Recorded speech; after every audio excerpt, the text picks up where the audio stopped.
think that Trump's going to want allies and cooperation.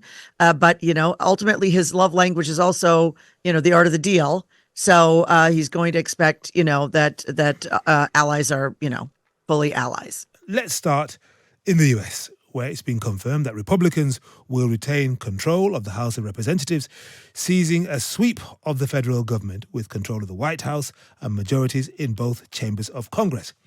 The news came just hours after President Joe Biden told President-elect Donald Trump he's looking forward to a smooth transition of power next year.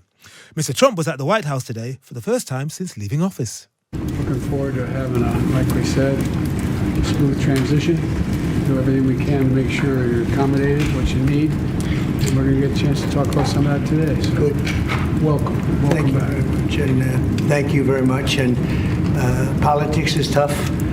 And it's, in many cases, not a very nice world, but it is a nice world today, and I appreciate it very much. A transition that's so smooth, it'll be as smooth as it can get, and I very much appreciate that, Jim. You're welcome. Okay, so President-elect Trump is in the process of assembling a fresh administration, which features Congressman Matt Gaetz as Attorney General and Senator Marco Rubio as Secretary of State. Well, Amy Koch is a Republican strategist and former majority leader of the Minnesota Senate. Amy, welcome to the program.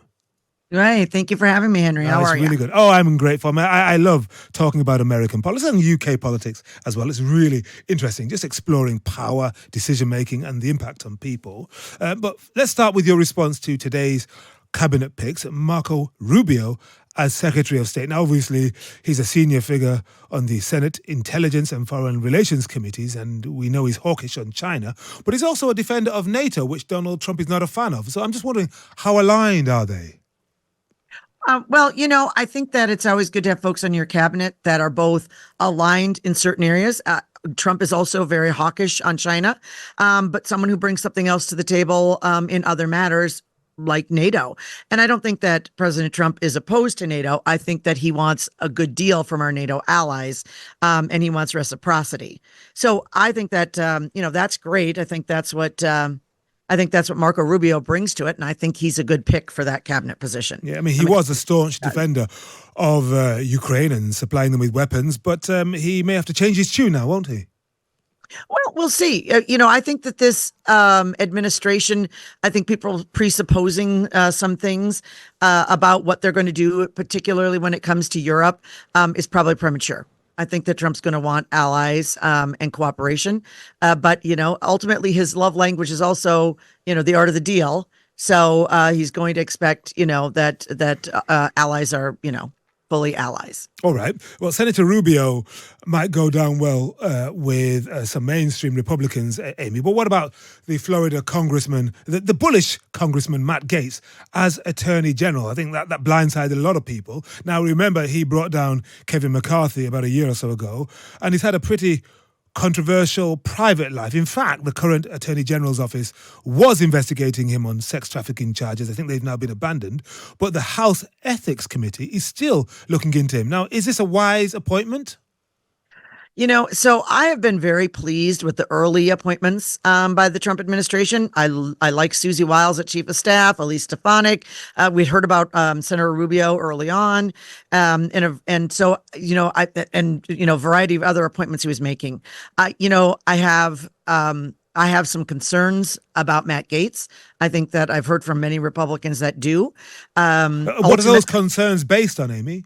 Well, I mean, all of it, right? The sex trafficking charges, sort of how he's been in Congress, and just how he approaches kind of rough and tumble politics, and just him as a his character.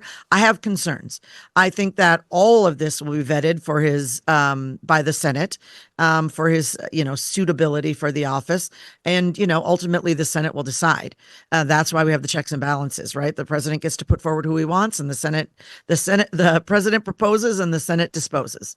Do you think he's qualified based on his legal history, based on his ability, his expertise in the law? Because you would expect an attorney general to have had a fairly distinguished legal career.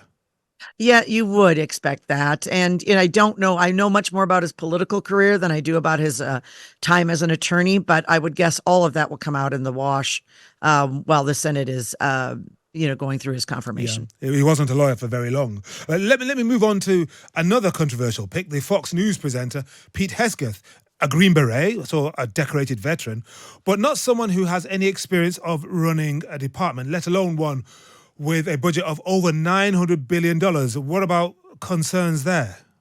So Pete Hegseth is actually from Minnesota. I Ah, know Pete. I know him quite well.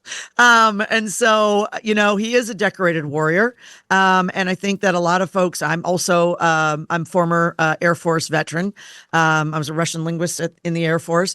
And, for folks that, rank and file military, we like the idea of a person who's been, in the rank and file, who's been to war, versus someone who, sort of has a long, distinguished career, making decisions in rooms, versus in the battlefield. So I think there's a bit of a different approach there. Again, Pete is going to have to go up for Senate confirmation, and we'll see how that goes. Certainly not a typical pick. Certainly, definitely a Donald Trump pick, right? well, Somebody that, yes. I mean, look, I'm just looking yeah, at a quote coming. here, Amy, from Paul Rikoff, who's the founder of Independent Veterans of America. And he said last night, Hegseth is undoubtedly the least qualified nominee for Secretary of Defense in American history and the most overtly political. Brace yourself, America, end quote. Why do you think the president-elect rates him so highly? Well, I think that he likes Pete's approach to veterans. I think he likes his approach to the Wounded Warrior Project and sort of his stalwart support of veterans in general, wounded veterans, and so I think that's what he appreciates. I think Including veterans who have been accused of war crimes. well, I don't know about that. I think he's had a very stalwart. He's been a stalwart supporter.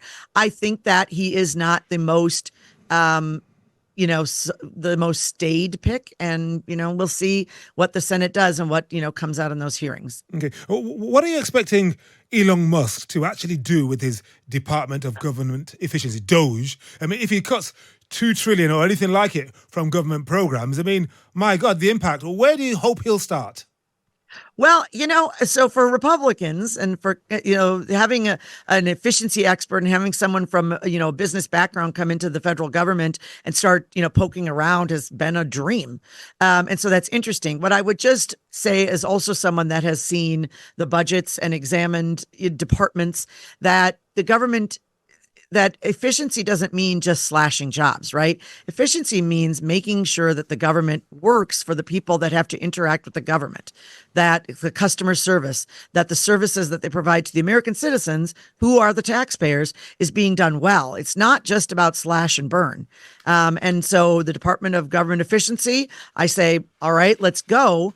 But doing it in a way that isn't exactly, isn't just all about cutting government Sure. positions, because that's not what it's about. It's about making sure that government is serving the people that are paying those bills. All right, final question, Amy, briefly, if you would. I'm just looking at a picture of a smiling President Biden and a slightly waspish-looking President-elect Trump in the Oval Office. I'm just wondering, what do you make of the optics of the two of them making nice, shaking hands? Don't you wish your man had the grace to do the same and ensure a smooth transition of power when Biden beat him in the election 4 years ago? Yes, I do. This is how it's supposed to be done, not how it was done 4 years ago. All right. So there you Amy, go. it's a pleasure talking to you, okay? Thank you very much indeed for joining us on Times Radio. That's Amy Koch, a Republican strategist and former majority leader of the Minnesota Senate.